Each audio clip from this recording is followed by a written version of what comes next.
हम शराबबंदी के विरोधी नहीं हैं, लेकिन उसमें अभी तक 5,64,000 लोग बिहार की भिन्न भिन्न जेलों में बंद हैं और सब हमारे समाज के लोग, हमारे परिवार के लोग हैं, शोषित है, पीड़ित है, दलित है, दलित के सामने है। तो उस कानून में संशोधन करें सरकार और सबको सरकार के अधिवक्ता को रखते हुए सबको जमानत दे। दूसरी बात, पासी समाज जो है उसको किसी का दर्जा दे और पासी समाज को भी तारीख बेचने और तारीख उतारने को रोक लगा दिया है सरकार। इसके बाद उनका किसान भुखमरी की समस्या, बाल बच्चा बेरोजगार हो गया। ये हमारी ये भी मांग है कि आपासी समाज के लोगों को उससे मुक्त रखें। खाना नहीं होगा। हमारी गरीब महिलाएं, हमारे बुजुर्ग चाचा पेंशन मिलता है किसान का पेंशन, उसमें भी घुसखोरी है।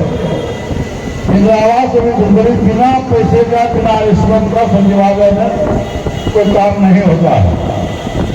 यहाँ मैं समझता हूँ कि अधिकांश हमारे किसान साथी हैं, चाहे पर किसी को बीज नहीं मिलता है, खाद नहीं मिलता है। ये वर्तमान सरकार बीमारू सरकार है। जिस स्टेट का इरादा बीमार हो, जिसका मानसिक संतुलन खराब हो, शारीरिक रूप से स्वस्थ हो, वो आदमी बिहार में क्या कल्याण करेगा? तो खुद आज कुशासन लागू हो गया। बिहार की सरकार और केंद्र की सरकार दोनों दलित विरोधी है, अकेले विरोधी है, किसान विरोधी है और नौजवान विरोधी है। डबल इंजन की सरकार कहने वाला व्यक्ति बिहार में 20 वर्षों से सरकार में है, आदरणीय श्री नीतीश कुमार जी, और केंद्र में आदरणीय श्री जो देश के प्रधानमंत्री हैं नरेंद्र मोदी जी। लेकिन बिहार की गरीबी, बिहार की बदहाली तो कोई सुधार नहीं हुआ। मैं समझता हूँ कि अररिया जिला से सबसे अधिक यहाँ के बेरोजगार नौजवान साथी दूसरे प्रदेशों में जाकर मजदूरी करते हैं, काम करते हैं। लाखों बेरोजगार, क्योंकि बिहार की जो शिक्षा व्यवस्था है वो शिक्षा व्यवस्था चौपट है। बिहार के लाखों नौजवान जो हमारे बेरोजगार साथी है, पढ़े लिखे साथी है, दूसरे स्टेट में जाके मजदूरी करते हैं। ये देश के लिए और बिहार के लिए बहुत ही दुर्भाग्य की बात है। आपने देखा होगा प्रयास नहीं करेगा।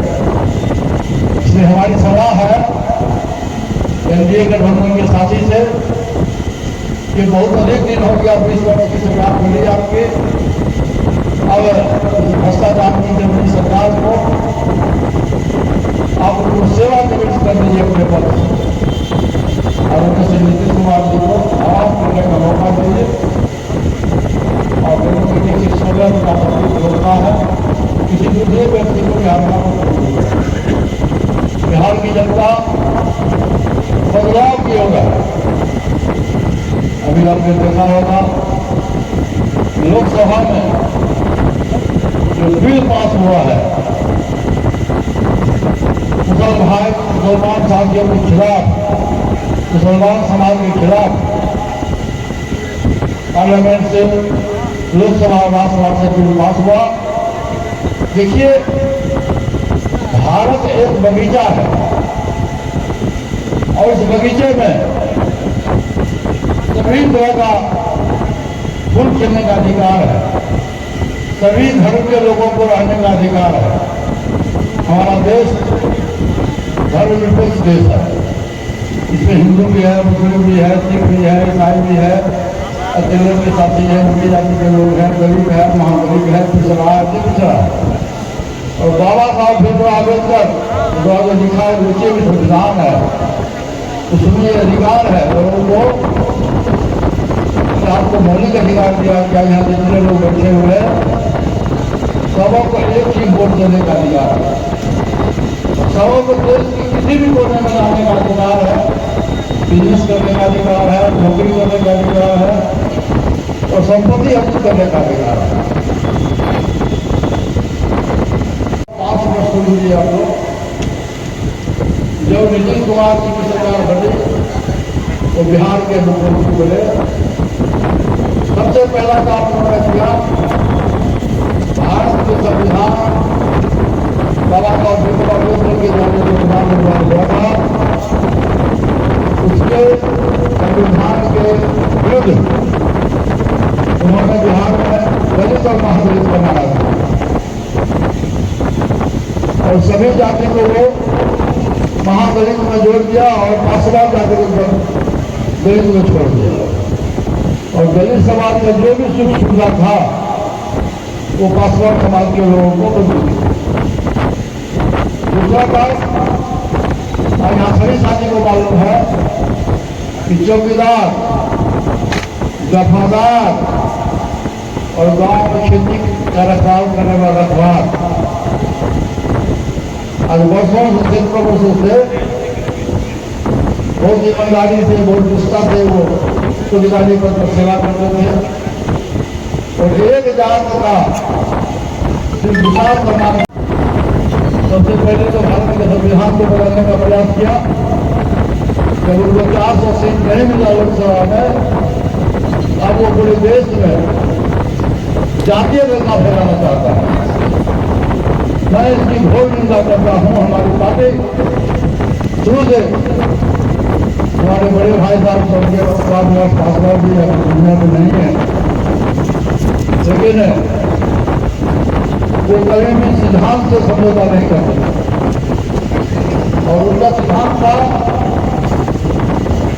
वो कहते थे अपने भाषण में, मैंने उनको सुना है कि गरीब और अमीर में झगड़ा हो तुम गरीब को साथ देना, औरत और मर्द में झगड़ा हो तुम औरत को साथ देना और हिंदू और मुसलमान में झगड़ा हो तो मुसलमान को साथ देना।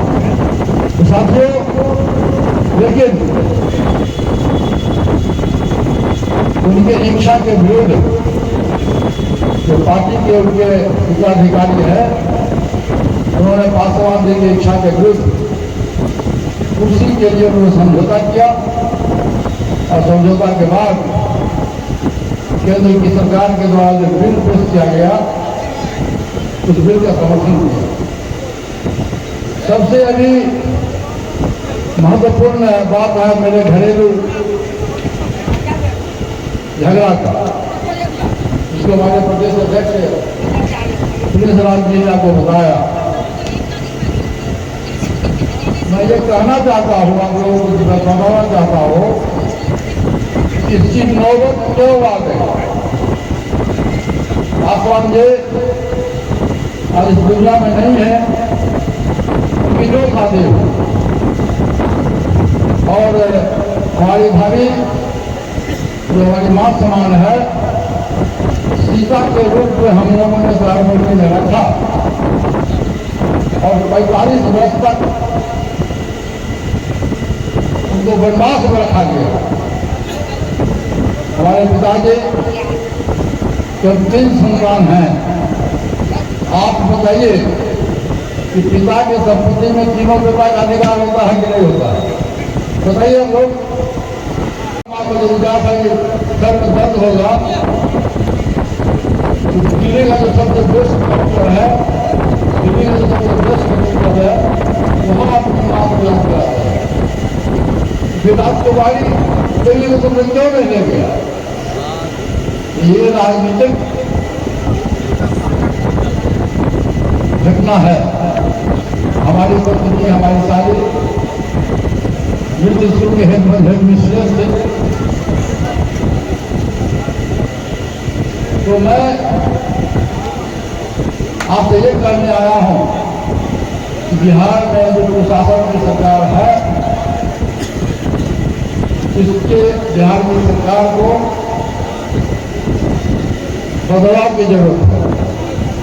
और आज हम लोग आने का मुख्य उद्देश्य है कि रानीगंज विधानसभा, जो मैं समझता हूँ कि वर्षों से रिजर्व सीट है,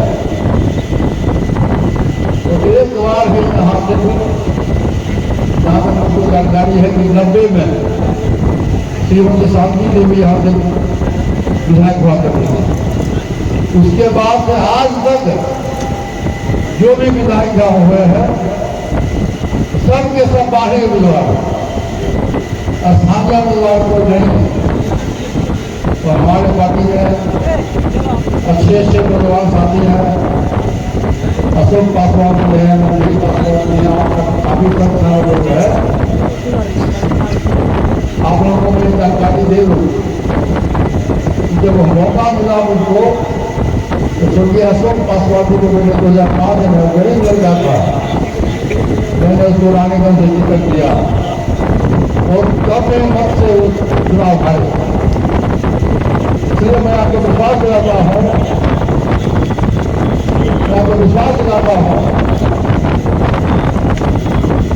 जब भी मुझको मौका मिलेगा गठबंधन में, तो रानीगंज के किसी स्थानीय व्यक्ति को हमारा काम करता है, मैं उसको मौका दूंगा।